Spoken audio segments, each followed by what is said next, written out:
Dear student, welcome in Bishop Academy online classes. Students, today's topic is Le Chatelier principle. ठीक है, chapter कौन सा है आपका? Chapter is chemical equilibrium. ठीक है, फैक्टर अफेक्टिंग इक्विलिब्रिया. कुछ ऐसे फैक्टर्स होते हैं जो इक्विलिब्रिया को इफेक्ट करते हैं, जैसे आपका टेम्परेचर हो गया, प्रेशर हो गया, कंसंट्रेशन हो गया. अब कंसंट्रेशन अबाउट एनीथिंग, चाहे हम रिएजेंट की बात करें चाहे हम प्रोडक्ट की बात करें, तो अगर इनके कंसंट्रेशन को चेंज होगा तो जो इक्विलिब्रिया होती है उसको अंडू करने की कोशिश करती है. ठीक है, कि उसका जो प्रभाव हो, जो उसका इफेक्ट हो, वो इफेक्ट कम से कम हो जाए. तो ये क्या होता है, यही इक्विलिब्रिया को इफेक्ट करता है.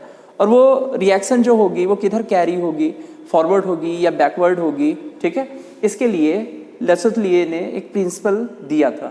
Okay, let us see something. When a system at equilibrium is subjected to change concentration, pressure, temperature etc, then the system does not remain at equilibrium.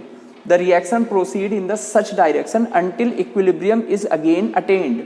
The system adjusts itself in such a way so as to neutralize the effect of change. यही आपको बताया गया कि जो reaction होती है वो neutralise करने की कोशिश करती है जो भी इफेक्ट उस पर आगे ज़्यादा बढ़ाया गया हो. तो Le Chatelier principle is use predict quantitatively the direction in which reaction will proceed. Definition क्या होगा? Literally, a principle states that if a system at equilibrium is subjected to a change in concentration, pressure or temperature, then the equilibrium shift itself in such a way so as the undo or minimize the effect of change. वही जो आपको बताया जा रहा था कि अगर कोई भी ऐसे physical phenomenon like concentration, temperature, pressure ये करा जाता है तो इक्विलिब्रियम खुद को क्या करता है, शिफ्ट कर लेता है ताकि जो उसका चेंज है वो अंडू रहे या मिनिमम इफेक्ट हो उसका. ठीक है, सबसे पहले अब डिफरेंट टर्म्स को हम पढ़ेंगे. डिफरेंट टर्म्स कौन से होते हैं? जैसे सबसे पहला हो गया कि कंसंट्रेशन. अब कंसंट्रेशन दो चीज़ों की बढ़ सकती है, या फिर हम रिएजेंट की कंसंट्रेशन को बढ़ा दें या फिर जो हमारा प्रोडक्ट बन रहा है उसकी हम कंसंट्रेशन को बढ़ा दें. सो हेयर एक आइडिया लग सकता है, एनसीईआरटी में ये गिवन है आपका कि H2 ये इक्विलिब्रियम है, हमको इक्विलिब्रियम मिल जा रही है, ऑब्टेन्ड हो रही है. सो जब हम H2 एडेड कर रहे हैं, H2 को हम और एडेड कर रहे हैं तो हमारी इक्विलिब्रियम थोड़ा सा क्या हो रही है, इधर की तरफ शिफ्ट हो जा रही है. ठीक है, मतलब इक्विलिब्रियम खुद को क्या कर रही है, अगर रिएजेंट का बढ़ाया गया तो किधर, फॉरवर्ड की तरफ वो खुद को शिफ्ट कर लेगी. Let us consider the formation of hydrogen iodide. जैसे पहला एग्जांपल है H2 और I2, और ये क्या गिव कर रहा है, इक्विलिब्रियम में है, गिव कर रहा है ये 2HI. ठीक है, सभी क्या है, गैसियस में है, गैसियस स्टेज में है. If the reaction is at equilibrium and more H2 and और I2 इज एडेड, कुछ भी ज्यादा डाल दिया जा रहा है या फिर H2 ज्यादा डाल दिया जा रहा है या फिर I2 ज्यादा डाल दिया जा रहा है, then the reaction will displaced in such a direction so that concentration of H2 and I2 is decreased. ठीक है, कंसंट्रेशन क्या हो जाएगी, डिक्रीज हो जाएगी. This is possible only if more H2 and I2 react to form HI. जब ज्यादा H2 और I2 रिएक्ट करें, दस reaction will proceed in forward direction. जब भी हम कंसंट्रेशन बढ़ा देंगे रिएजेंट्स के तो वो किधर चली जाएगी, फॉरवर्ड चली जाएगी. और when HI is added, the equilibrium will be placed in backward direction. और जब HI का हम कंसंट्रेशन बढ़ा देंगे तो वो किधर चला जाएगी, वो बैकवर्ड पे चली जाएगी. ठीक है, नेक्स्ट देखिए. नेक्स्ट है आपका effect of pressure change.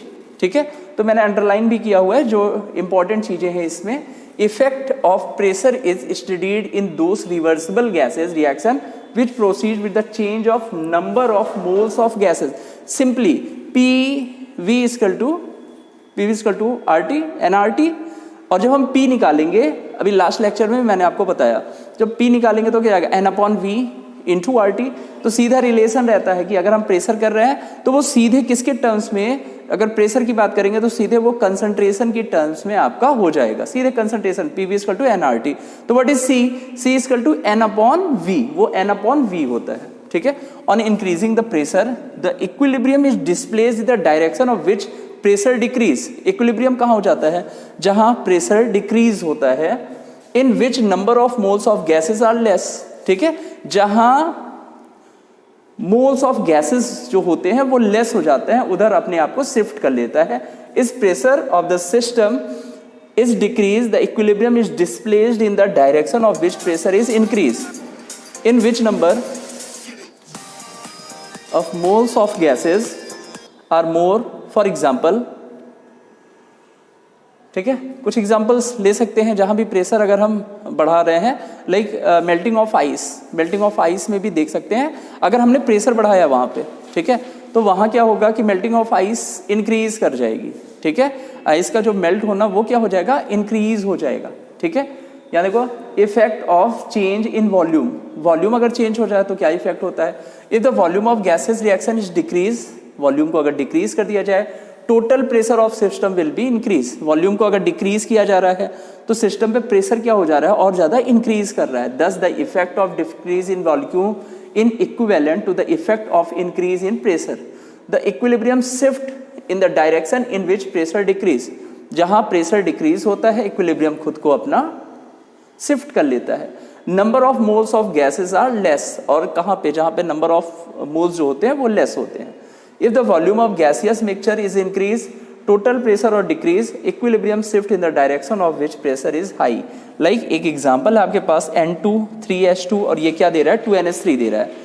Decrease in the volume of reaction mixture shift the equilibrium in forward direction. यहाँ पे क्या किया गया कि decrease in the volume of reaction mixture, ठीक है, shift the equilibrium in forward, और रिएक्शन जो हो गया वो कहाँ फॉरवर्ड किया हो गया, वो फॉरवर्ड की तरफ हो गया, जो इक्विलिब्रियम हो गया वो फॉरवर्ड की तरफ शिफ्ट हो गया। नेक्स्ट है आपका इफेक्ट, लास्ट इफेक्ट है effect of change of temperature. The change of temperatures alert the state of equilibrium of those reaction which are endothermic और exothermic। देखो दो तरह से रिएक्शंस होती हैं, एक रिएक्शंस आपकी होती है एंडोथर्मिक और एक होती है एक्सोथर्मिक। तो जो रिएक्शंस एक्सोथर्मिक्स होती हैं वहां पे क्या होता है कि कम टेम्परेचर में ही रिएक्शन कैरी आउट हो जाती है, लेकिन जो एंडोथर्मिक होता है वहाँ हीट किसका ज़्यादा होगा, वहाँ रिएजेंट का हीट ज़्यादा होगा, वहाँ टेम्परेचर देते हैं तब प्रोडक्ट क्या करता है, बनता है।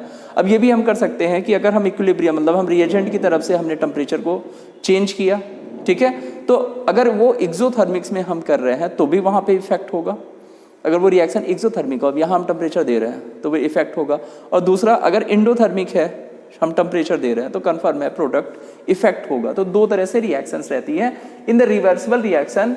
If forward reaction is endothermic then backward reaction is exothermic and vice versa. कोई रिएक्शन अगर एंडोथर्मिक है तो पीछे जो रिएक्शन होगी वो क्या होगी, that is exothermic. In the above reaction, ये आपका जो एग्जांपल दिया गया है, यहाँ जो एनर्जी हो रही है वो क्या हो रही है, वो रिलीज हो रही है। In the above reaction forward reaction is exothermic whereas the backward reaction is endothermic, और जो बैकवर्ड रिएक्शन है वो क्या है, एंडोथर्मिक है।